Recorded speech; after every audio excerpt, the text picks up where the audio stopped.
Hello, folks. I'm Rex Wilson, making my first public debut, albeit via silhouette, on episode 3 of Rex Wilson Rants. I've gone to great lengths to protect my identity because my debut graphic novel is based in part on the Epstein files and also on my own chaotic life.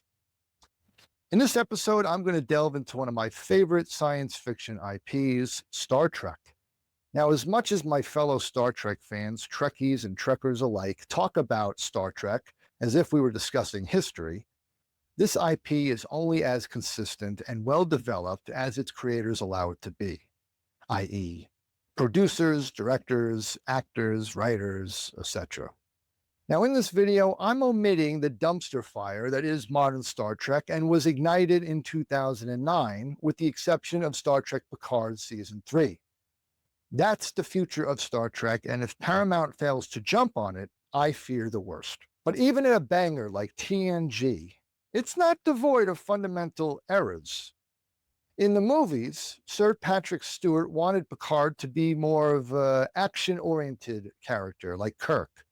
And that's what we got, at the expense of pissing all over Riker's character, in my opinion. Geordi and Data were practically brothers in the TV show, but in the movies, they did Geordi dirty.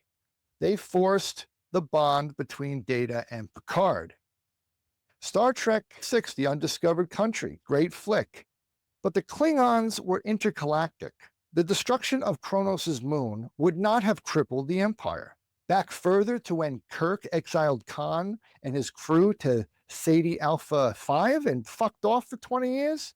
A pretty boneheaded move. And with regards to the Klingons, I loved how their relationship with the Federation developed during DS9, during the whole Dominion War thing. But in my opinion, the Klingons are a better practical villain than even the Borg, and they should remain in place as a fixture.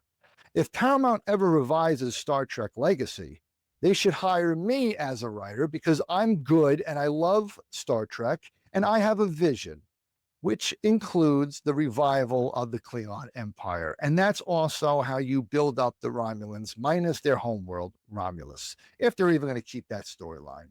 So why am I shitting on Star Trek? I'm not. I'm just pointing out that this larger-than-life franchise, these larger-than-life characters, are subject to inconsistency and oversight, so you have to take it all with a grain of salt. At the end of the day, we're talking about movies and TV shows, even if they've given people like me hope for the future.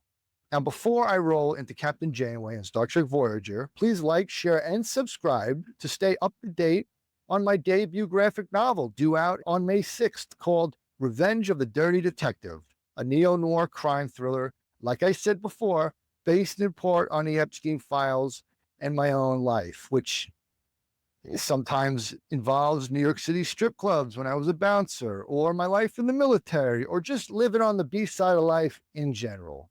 You're going to really enjoy what I created, I promise you that. In 1995, I was 15 when Star Trek Voyager hit the airwaves. Before that, I'd enjoyed the original movies and anything Borg-related on TNG. My father made sure of that. And that two-parter with Locutus of Borg will go down in history for me as Star Trek at its best. But Star Trek Voyager is what truly sucked me into the franchise. I was fucking 15. I was a frontiersman, a wannabe adventurer, the human personification of a boner that just wanted to explore the world and push myself as far as possible. Star Trek Voyager fit right in. Think about it, a lone ship exploring uncharted territory, separated from Mommy and Daddy Federation. They're encountering new species, breaking and bending the rules, or having to adhere to their principles amid strange new encounters. The perfect scenario for a teenager who enjoys science fiction. And Janeway, it took a couple of seasons, but she grew on me. See, in the late 90s, all of my role models were males. My father, but also a large group of coaches in both the football and wrestling communities.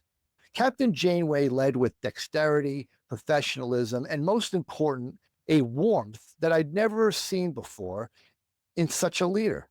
I never saw her as a surrogate mother, which I think is a flaw in writing nowadays. Janeway was just tough and smart and warm. And damn it, I needed that type of confidence from a role model at that time. And I brought Janeway with me in the military. I remembered her leadership style. And though I found myself mainly serving with the Marines as a Navy hospital corpsman whose main purpose was patient care despite carrying an M4 rifle, I tried to infuse Janeway's warmth into my practice. And that's the end of my rant, kids. Please like, share, and subscribe. Support the channel. I put out new episodes of Rex Wilson Rants as much as I can every week, sometimes every other week. In episode 2, and this will carry forth in other episodes, I share stories from my time as a bouncer in New York City strip clubs. This is a one-man show, talking from my boiler room because you know what? It's not a bad set. It's not a bad set. But you know what? I'm going to say something else because I'm really sick and tired of the bad writing in Hollywood. I'm sick of the messaging. I'm sick of the agenda. I'm sick of the woke crap, the Marxism. It's just horrible. It's garbage. I'm so glad Starfleet Academy, that lousy show, is canceled. I'm so sick of their bullshit. It's canceled because it's a horrible show, because Alex Kurtzman sucks. He just sucks. He's brought down the greatest science fiction franchise to its knees, and there's only a few ways that it could survive. One, Paramount needs to get their act together with this IP. And I'm going to be honest with you. I'm at an age where I'm sick of being humble. They need to hire me, okay? Rex Wilson. You're going to be seeing a lot of me in the future. I could promise you that. And you know what? It's not because, oh, I'm so good or I'm so this. I have a voice. I have a vision. And I'm going to put it out there now.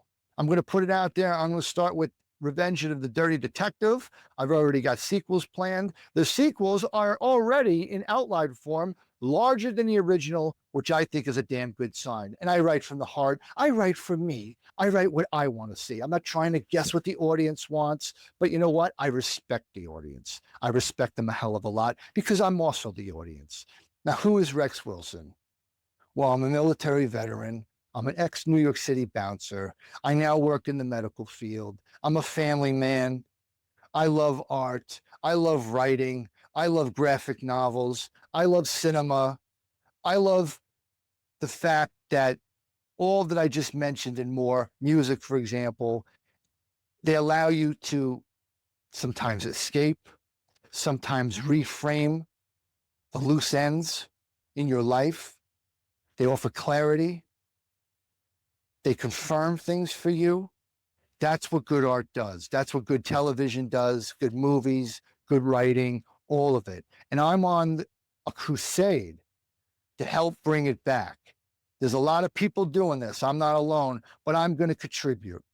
I've been writing for 30 years, and I just never ventured out.